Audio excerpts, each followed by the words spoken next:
Well, I forgot another honorable mention on my last video, my best books of 2024. It was In Cold Blood. Read it with my buddy Colin, and I forgot to mention it as one of my honorable mentions at least, because that was a fantastic book, and really deserved to be on there. So, yeah. What are you gonna do? At least my dumbass didn't forget about 3 books this time. So you know what?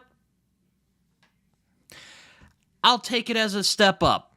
I'm making progress, as they say.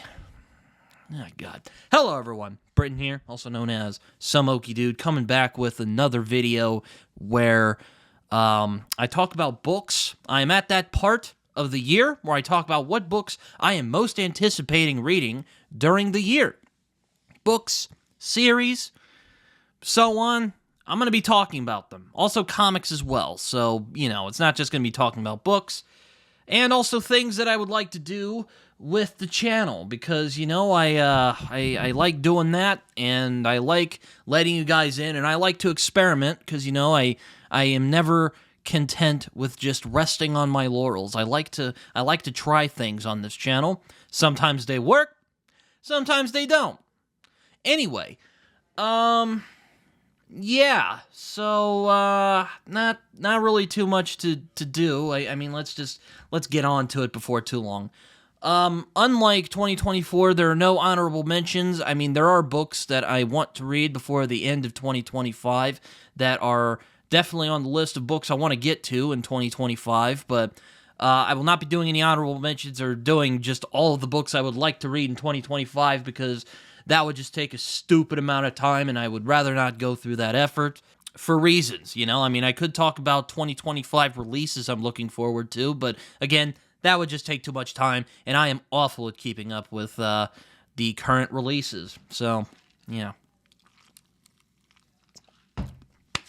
Let's get into them before too long. Now, keep in mind, there's not really a real order to this. Well, except for number 1. Number 1 is the one I would really like to get to before the end of the year. I am going to definitely read this before the year is over. But these are the 10 books that I would definitely like to get to before the end of the year. So bear with me here, and hopefully it will go well. So bear with me. I'm just making this up as I'm going along here. But yes, I do have plans. I do have books I would like to get to in 2025. Will I get to them all? I don't know. I didn't get to all of them last year. Anyway, so let's get into the list. And, again, not doing an honorable mentions, because, again, this video is probably going to be pretty long as it is. So I don't want to waste any time that could be needed. But I'm already kind of wasting time. So let's get into it, shall we? So, yeah, number 10 on my most anticipated books that I would like to read in 2025, I have The Bloody Chamber and Other Stories by Angela Carter. Angela Carter is one of those writers, kind of like Ursula K. Le Guin or Susanna Clarke for a long time before I finally read Piranesi and Jonathan Strange and Mr. Norrell, that I've wanted to try for a very long time, but I didn't really know where to start. But I must thank the missus at Talking Story, Amy Minton, the lovely Amy Minton, who recommended The Bloody Chamber, and a lot of other people recommended me The Bloody Chamber. I'm thinking about reading this around October time, so, yeah, seems like very, very spooky read. But also, apparently, it's dark fantasy. It's a retelling of fairy tales, so like the Red Riding Hood, you know, stories like that, Bluebeard, the Goose Girl, all that fun stuff that's probably going to be in here. And there's also werewolves. I freaking love werewolves. So, you know, I'm going to give it a go because I am excited to get to The Bloody Chamber because I want some good werewolf action.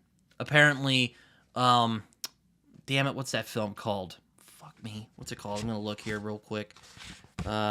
Here.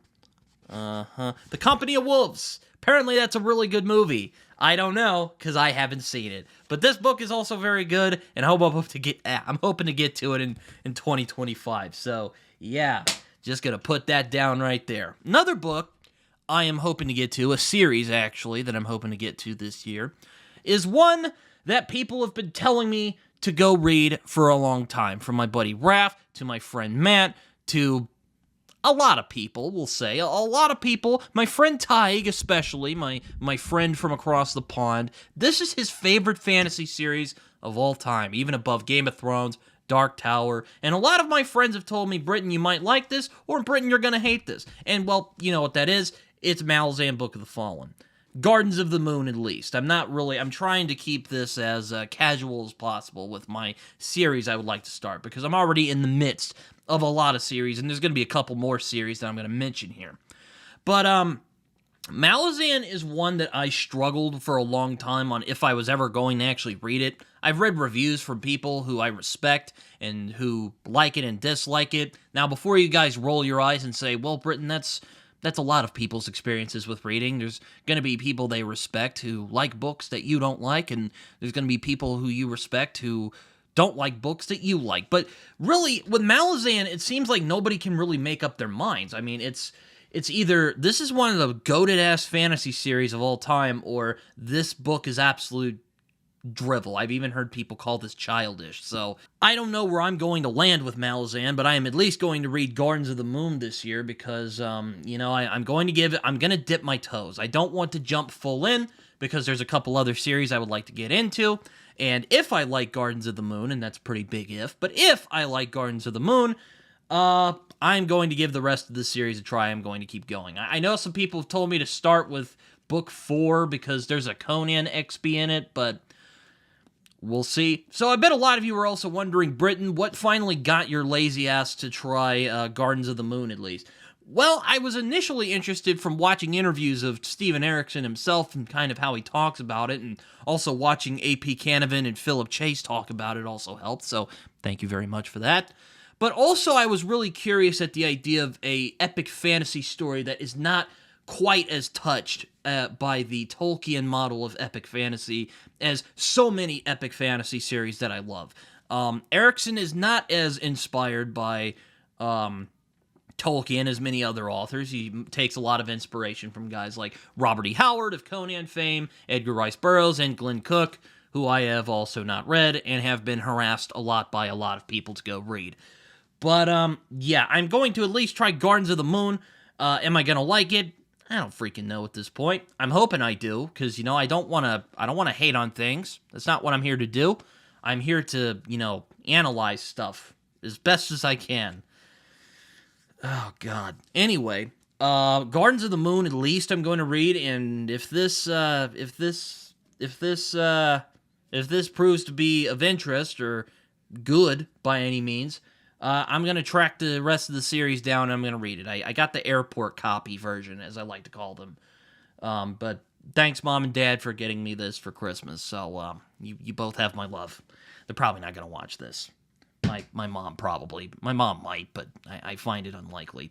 So, number 8 on the list is another book that is not fantasy related. As a matter of fact, it's not even remotely fantastical. It is Ham on Rye by Charles Bukowski. Now, I know a lot of you people are probably thinking either A, who the hell even is Charles Bukowski, or B, Britton, you haven't read Charles Bukowski yet. Well, I've read much of his poetry. I like some of his poetry, On Writing particularly, I think is a very good poem. I don't read a lot of poetry, but I have read Charles Bukowski's poetry, and I'm kind of fascinated by the sort of outlaw, junkie / alcoholic stereotype. Not that I want to, you know, get involved in that. I mean, it's a very horrible life. I've seen Requiem for a Dream. But I'm kind of fascinated by that kind of outsider, transgressive type of art. And Charles Bukowski, along with guys like Allen Ginsberg and William Burroughs particularly, really goes in on that, except Charles Bukowski's big vice was alcohol. So Ham on Rye is apparently his coming-of-age story following his character, Henry Chinaski, who I've encountered in the supremely underappreciated film Barfly, starring Mickey Rourke, and my personal favorite performance that I've seen from him so far, though I really like The Wrestler as well. But I haven't actually read a Bukowski novel, and I would really like to at some point, so I decided, what the hell, this year is as good a year as any to start a Charles Bukowski read. So yeah, I'm going to start with Ham on Rye, because I asked a couple of my friends who have read Bukowski where I should start with them, and a lot of people, most of them said Ham on Rye. Anyway, Ham on Rye, Charles Bukowski, I'm really hoping to get to it. I'm hoping it'll scratch that weird, transgressive itch that I like to scratch from time to time. But Ham on Rye by Charles Bukowski, that's my number 8. So, yeah, let's go.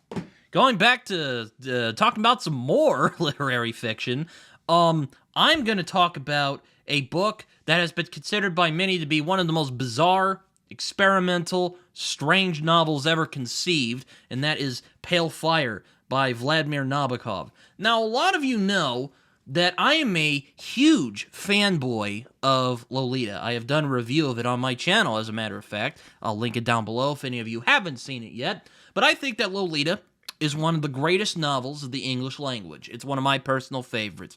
And Pale Fire, I'll be honest, well, let me backtrack. To be honest, I didn't really know where to go next with Vladimir Nabokov. I've had a lot of people say different things. People say Ada, his one book about, I think it's a family saga, which I freaking love family sagas. I even had some friends say Bend Sinister. My friend Carol really liked that book and suggested it to me. So, yeah, I did think about doing Bend Sinister, but I decided to challenge myself, and after reading My Dark Vanessa last year and absolutely enjoying the crap out of it, well, that's probably not a great way to describe that. It's not really an enjoyable read. But it got me interested because the book's title is a reference to this book, so I took it as a sign. I'm like, all right, Britton, you're gonna have to pucker yourself. You're gonna have to get primed and puckered, and you're gonna have to read one of Nabokov's books at one point. As Brian Bell likes to say, it is just a book at the end of the day. But yeah, I decided on Pale Fire because I read My Dark Vanessa, and it just kind of gave me a eureka moment around this time last year where it's like, you should read Pale Fire next, Britton.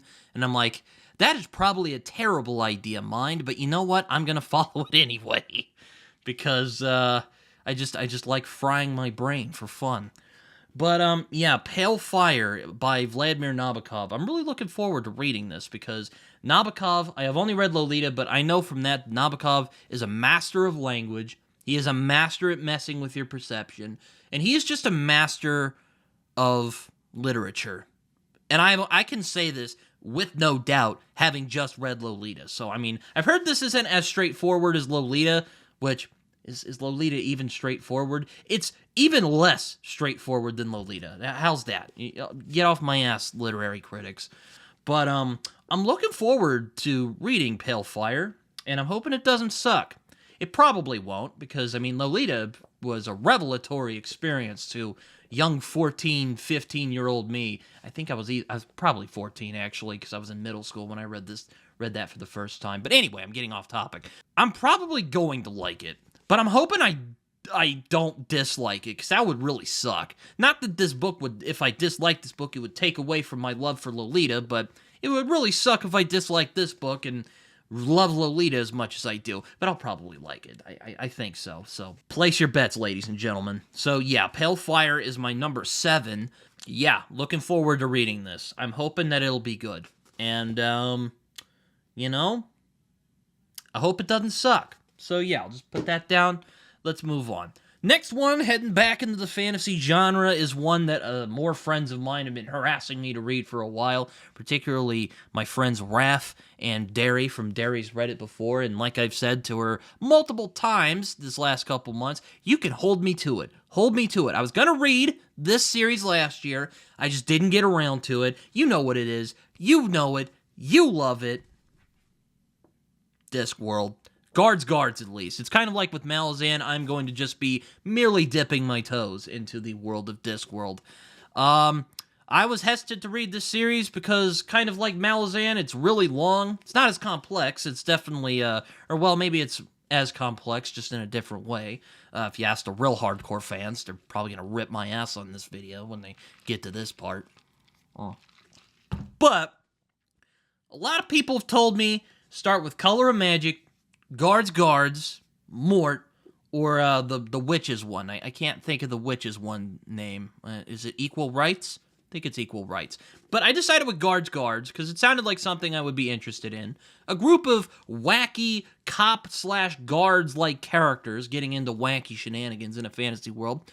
Sounds like something I would enjoy. Though I personally was really interested in seeing the death stuff. So maybe I'll try this, and if I enjoy it, which hopefully I'll do, I will continue on with this series and maybe just jump into the death stuff. Because a lot of people have given death so much love, have described them as one of their favorite characters of all time. But Guards was the one that was said to me to be the most approachable.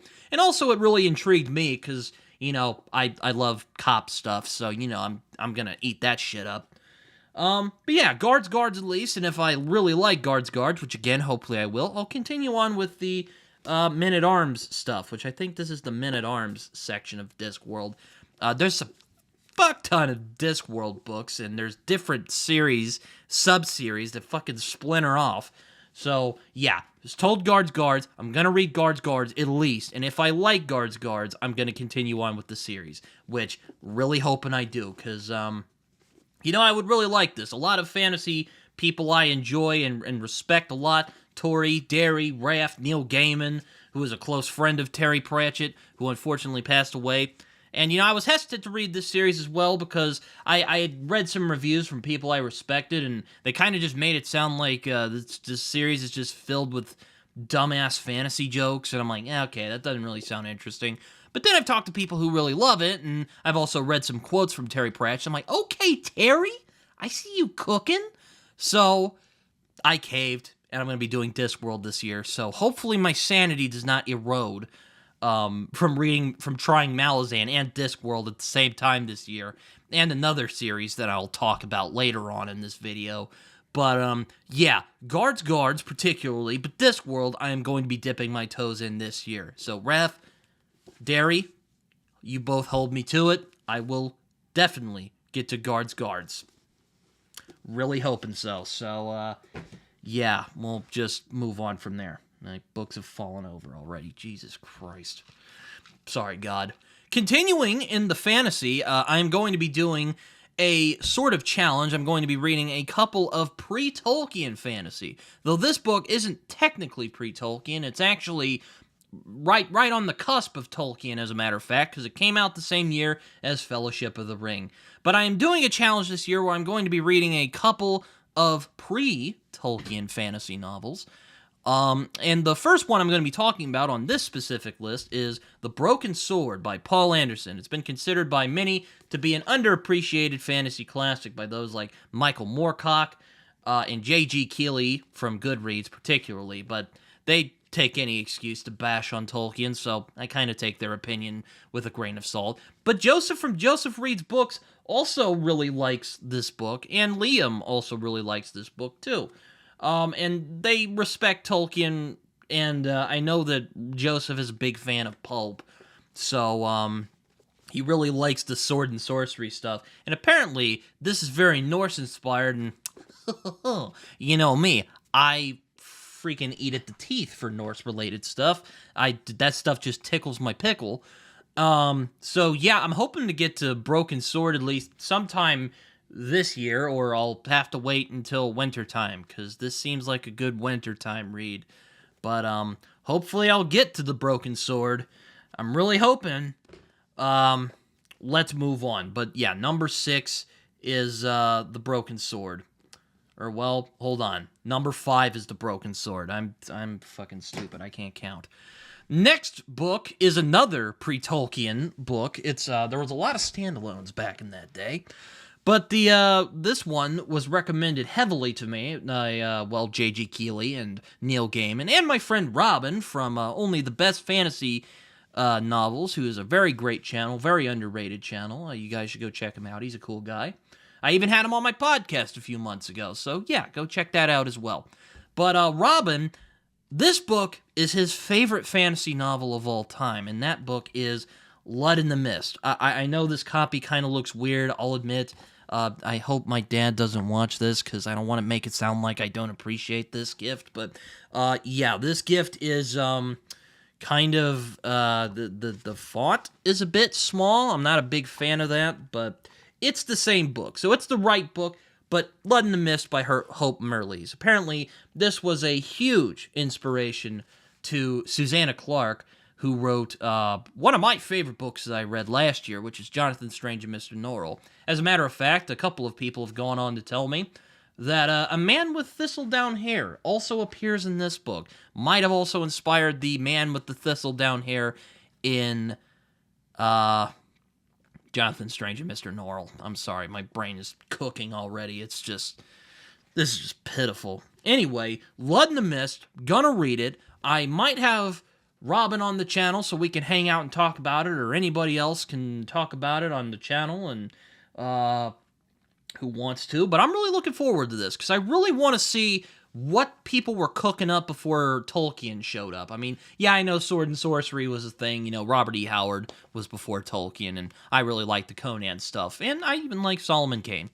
But I am really curious to see The Broken Sword and, Blood in the Mist, because it's considered to be oft-forgotten fantasy classic, so it's kind of a pre-Tolkien / forgotten classics of fantasy challenge that I'm doing on my channel this year. I'll probably read some more, but these are the ones I'm really sticking with for this year. So hopefully it'll work out. And Robin, if you would like to join me for a conversation whenever I get around to reading this, whenever that'll be, let me know. Hit me up in the comments.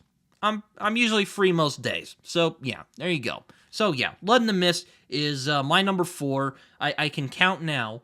So yeah, Blood in the Mist is number 4. So let's just put it down. And it's just all over the place, damn it. Oh, number 3, I am stepping away from the fantasy genre again, but I am talking about a guy whose fantasy stuff I do like, but this is not a fantasy novel. And I am returning to one of my favorite authors. I read one of his books last year. You know who he is. You know him. You love him.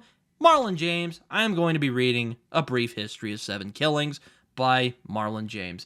I really like Black Leopard Red Wolf a lot. It's a bit of an unhealthy obsession, but I'm trying to get people to read it, and I'm even thinking about making a video on how to read it, so keep an eye on that. Soshi Azu, hit me up. We need to set up a time for that. But I'm going to be reading A Brief History of 7 Killings this year, because this was the book that won him the Man Booker Prize. Ooh, I know. Very, very big deal. But apparently, this is a crime novel, but it's also a novel about the history of Jamaica.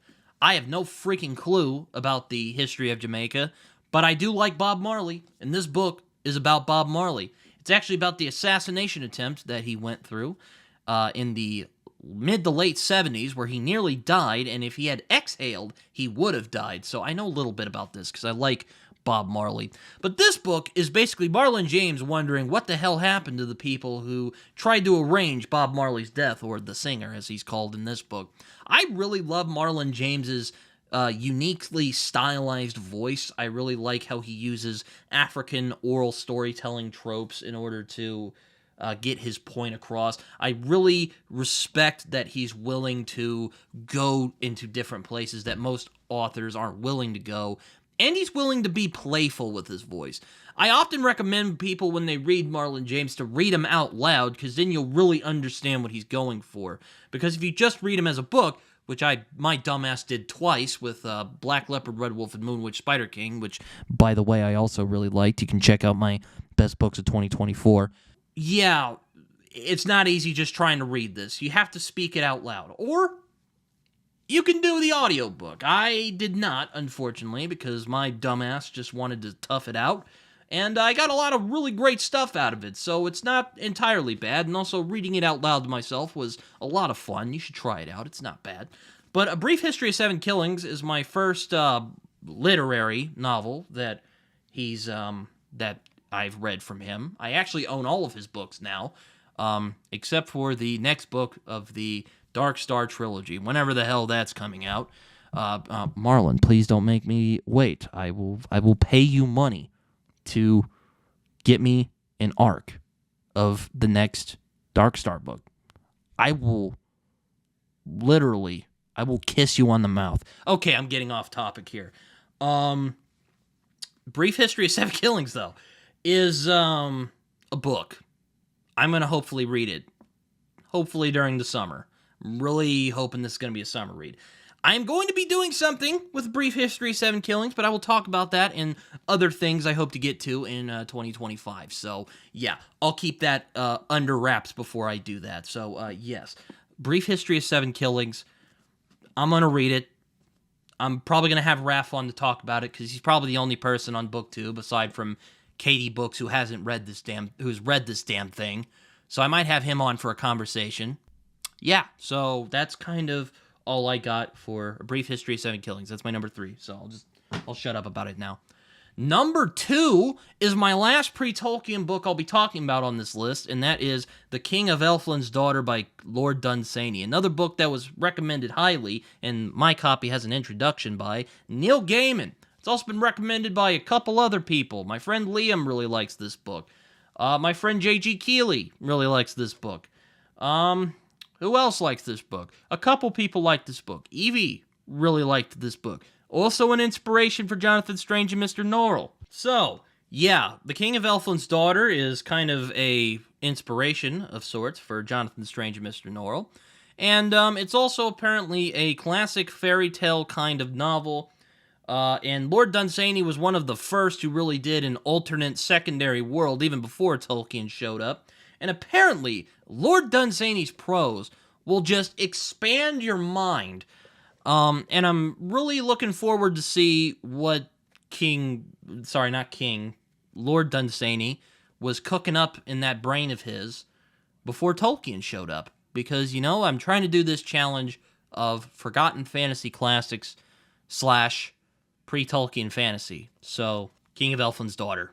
Not really much else to say aside from, I'm really looking forward to reading this. I'm really hoping this doesn't suck.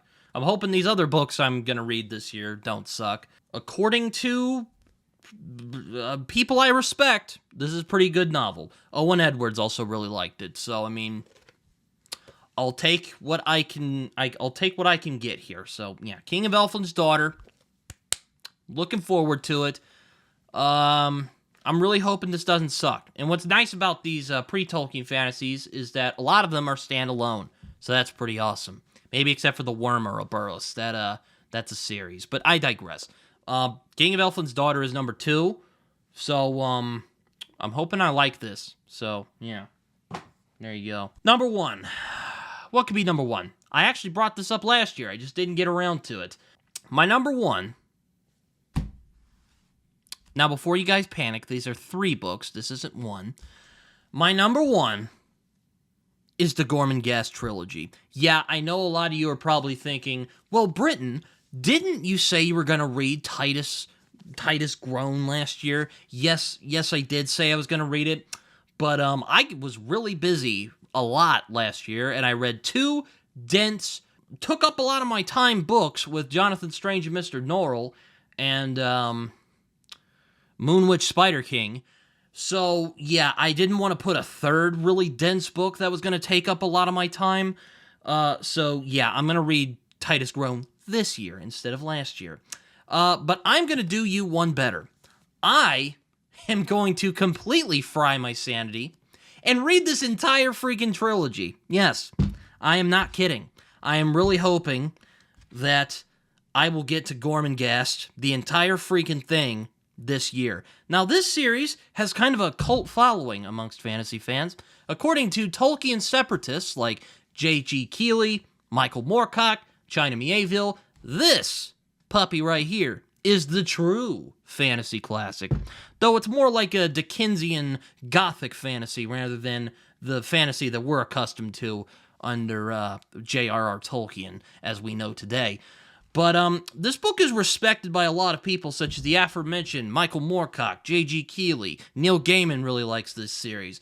China Mieville has a deep fondness for this series. My friend Robin really likes this. Evie really got into this series last year. A lot of people I respect, C.S. Lewis even liked this. He's even blurbed back here. So, there he is. You can see he's the second one. I hope you guys can read that. It's a little blurry. But this series is considered by many to be an underrated classic. And not as just an underrated classic, but the true fantasy classic that should have supplanted Lord of the Rings, if the world were a more fair and just place. Now, I like Tolkien, so I kind of bristle at that whole narrative, but I'm really hoping that I like this. It seems like it'll be something that I'll enjoy. Very unique fantasy, very oddball imagination, apparently, from Mervyn Peake. And I'm really hoping this doesn't suck, because, I've been hyping myself up to read this book for the past 4 or 5 years now. I'm hoping that my patience and my preparation for this series, because this is the whole book, but these are 3 books in one volume. I'm really hoping this doesn't suck, though. So, yeah.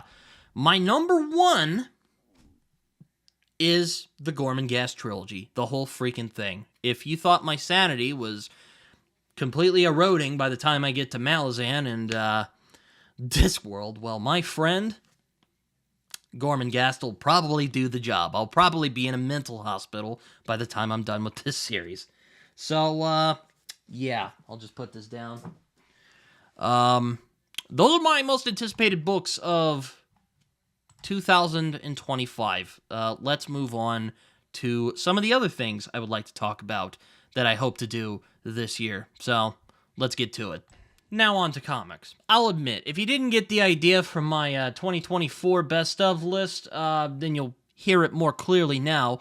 I was a bit disappointed with my intake of comics last year. I kind of wished that I had read more, but things just kept getting in the way. I'm hoping to rectify that this year and read some more comics this year, so I have some plans.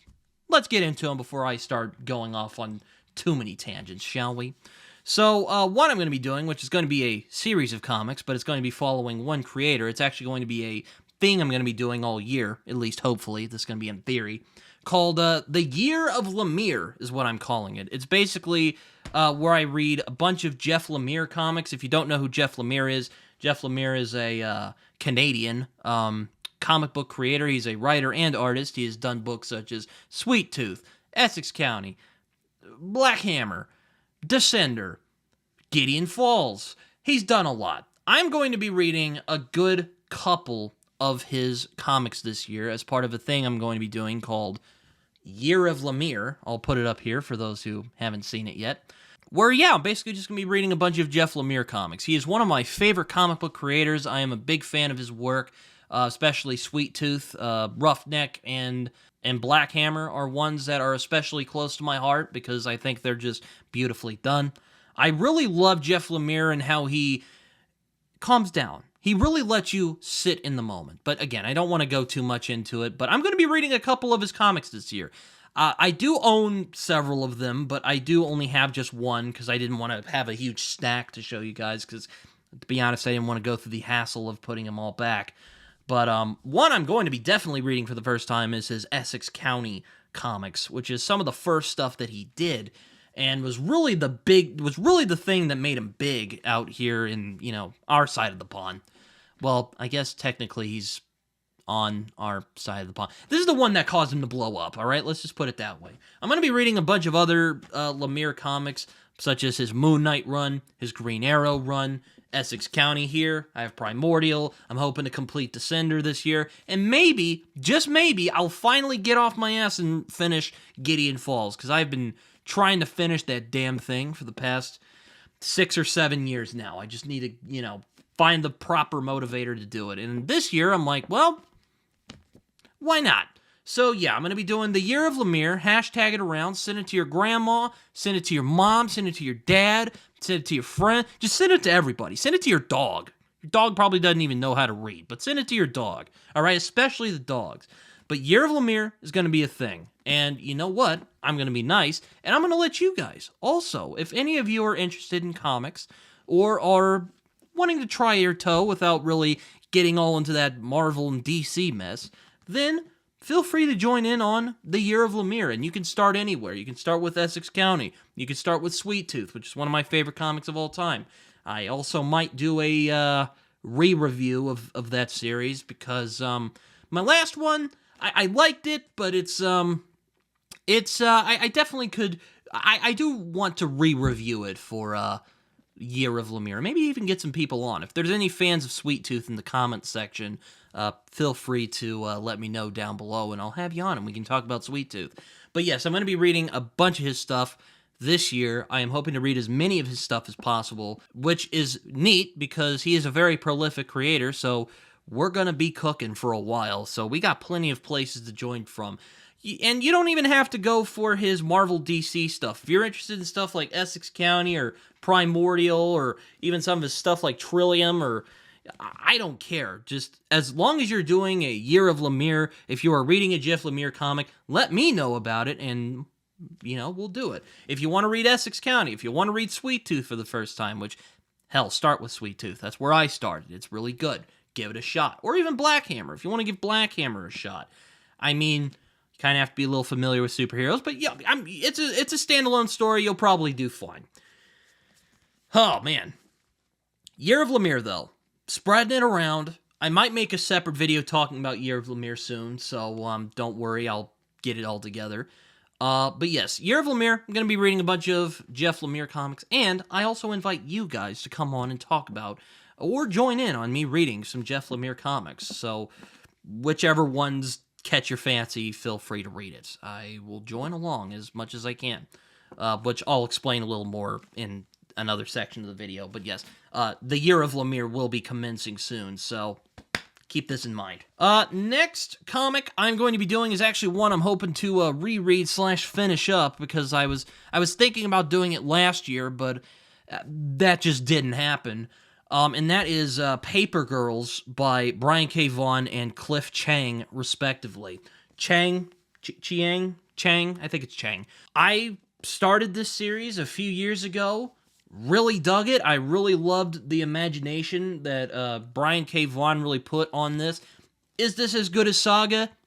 No, I don't think so. But I think this series is really damn good on its own merits. I think Brian K. Vaughan is just a master storyteller.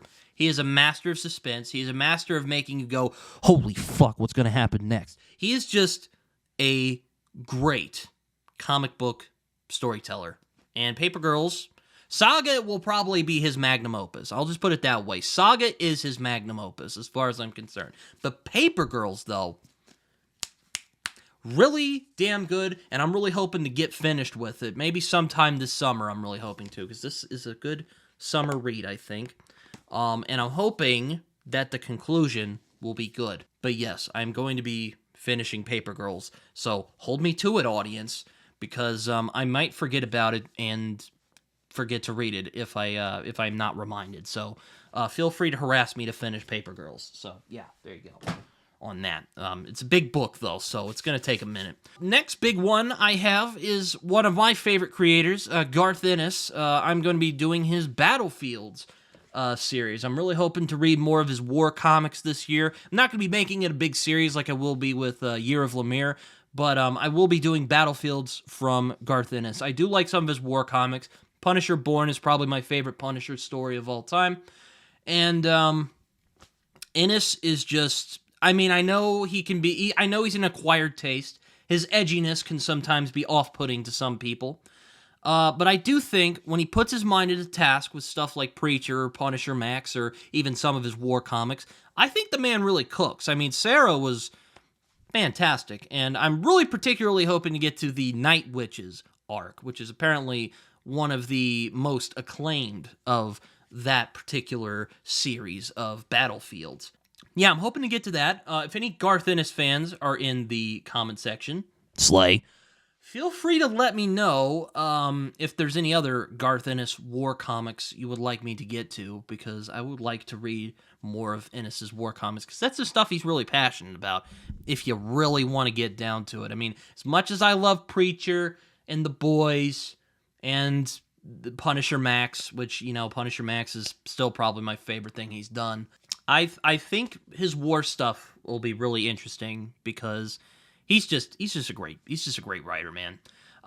He's just really good. I know his edginess will put off some, but I think he's a great writer, and I think he has more than proven himself. So Battlefields is particularly one I want to get to, but if anyone has any other comics, war comics that he has worked on that isn't Sarah, because I've already read Sarah, feel free to let me know down in the comments below.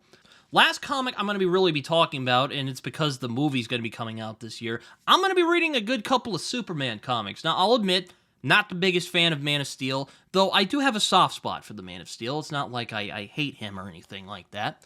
I'm more of a Batman, Spider-Man, Daredevil kind of guy, but, I do have a soft spot in my heart for the Man of Steel. I am a big fan of the original Christopher Reeves film, and as far as I'm concerned, that guy is fucking Superman. Like, that... he's just it, as far as I'm concerned. There have been other good Superman actors. I like the guy, damn it, I can't think of it. I like the animated stuff particularly. I think it captures that tone very well. I mean, Tim Daly is a very good Superman. The other guy who voice acted him in Superman, the animated series, I forget his name, but he was also very good. But Christopher Reeve, as far as I'm concerned, is the Superman, as far as I'm concerned. That was very redundant, so I apologize. But I'm going to be reading a couple of Superman comics.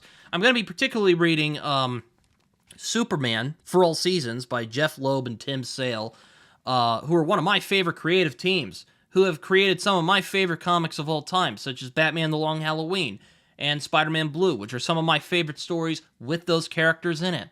I also really like Daredevil Yellow that they did together, which is pretty good Daredevil retelling of his origin.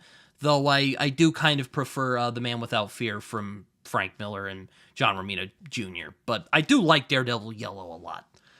But Superman for All Seasons is one of those that I've actually missed. I would really like to get to see what Jeff Loeb and Tim Sale did together, and man, they created magic together when they really worked together.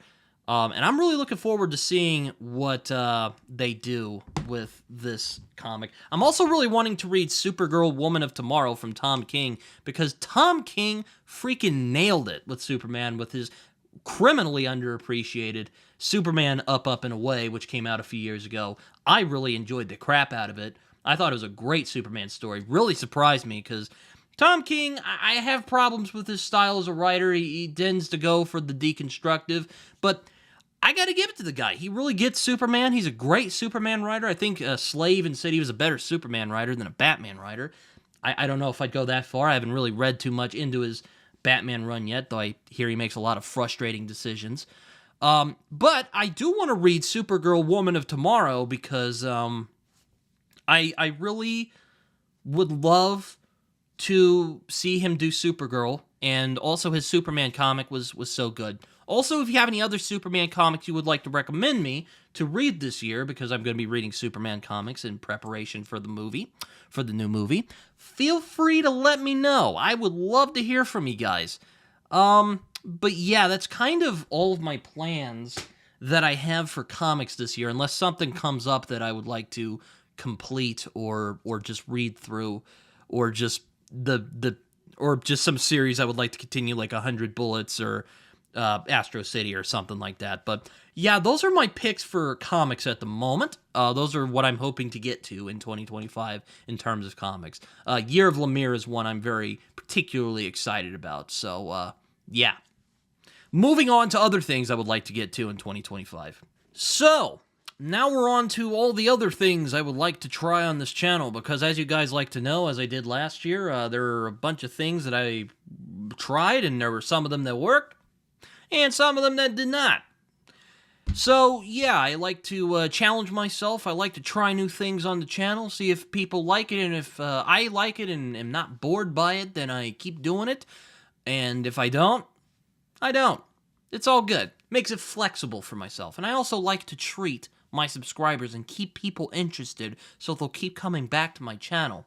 Though a lot of people do that already. So, thank you all of my lovely 535 subscribers. At least, that's what I got so far. So, yeah, let me just check. Yep, still 535. So, yeah, love you all. But let's get into the things I hope to do in 2025 before I go on too many tangents and get distracted.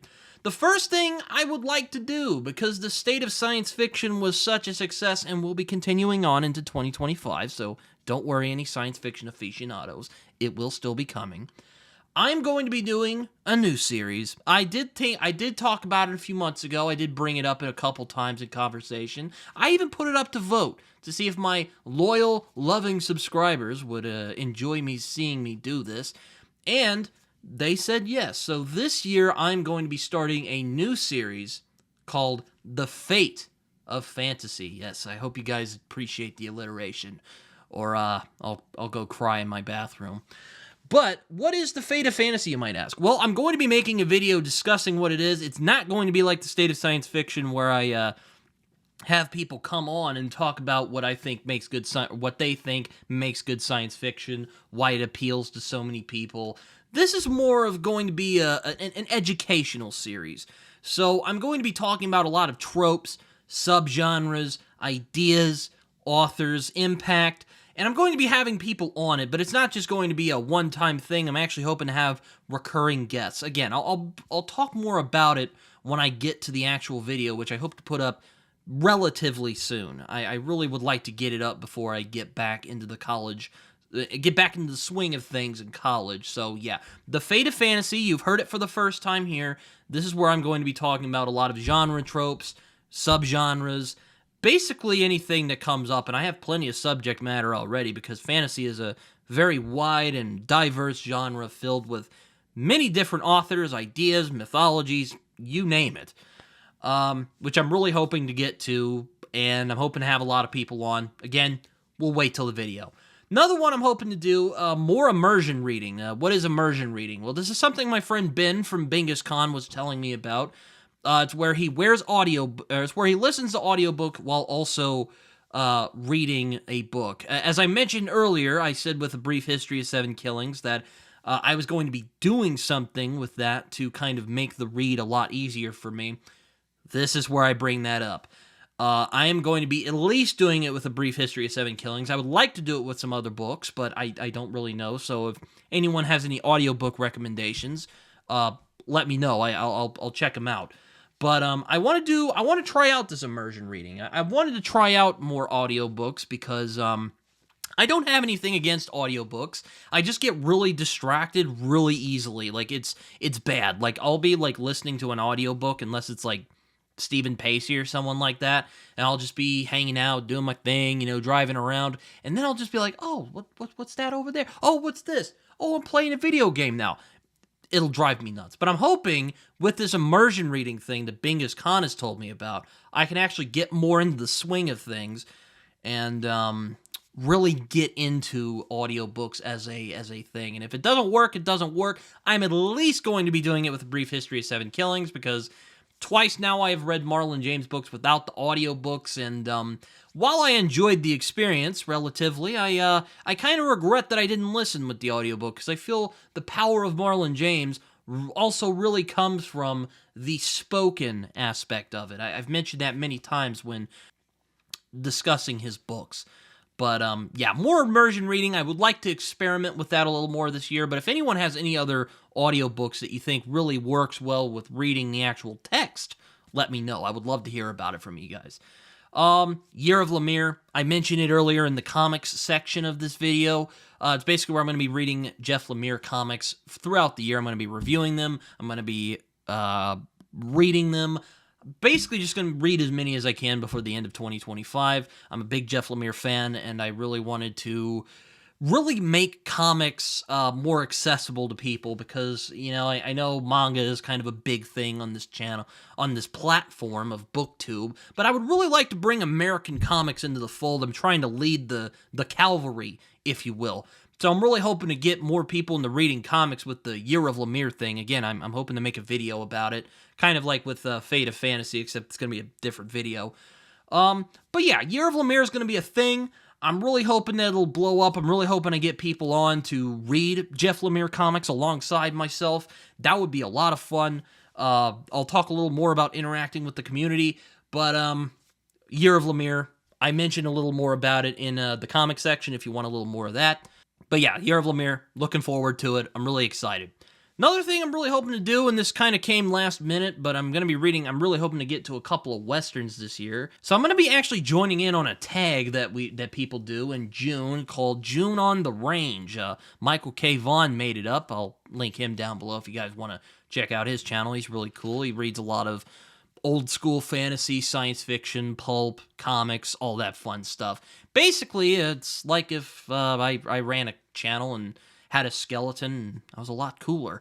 I would probably be Michael K. Vaughn. But this year, I would like to join him on June on the Range and read a couple of Westerns alongside. So if anyone has any Westerns that aren't these, feel free to let me know and recommend me some Westerns in the comments, so I will get to June on the Range, and read some Westerns. So yeah, I'm really hoping to do June on the Range this year. That would be a lot of fun. So I'm hoping they have it in 2025. There's no real reason not to. Another thing I would like to do, more interaction with the community. What I mean by that is buddy reads. Buddy reads on Discord, on my Discord. I would like to get my Discord up and running because it's kind of quiet over there, and I'm starting to get kind of sick of it. I really want to build a community here on Some Okie Dude, and I think I've done a pretty good job of that on the YouTube side, but on Discord I've been kind of disappointed, and it's my fault, of course. I really need to get more in on that. And buddy reads, of course, I would like to do more buddy reads, because I had a couple I did last year that I really enjoyed, like the Lonesome Dove one I did, and of course the one I did with Darko about Kindred. I'm actually going to be doing another one with him this year, If Beale Street Could Talk. I'm going to be doing that with him, by James Baldwin, I should note. I'm going to be doing that with him and also Alicia from Birdie on the Books. Birdie and the Books? I think it's Birdie and the Books. Alicia, going to be having her on, and we're going to be having Darko on. And we're going to read If Beale Street Could Talk, February.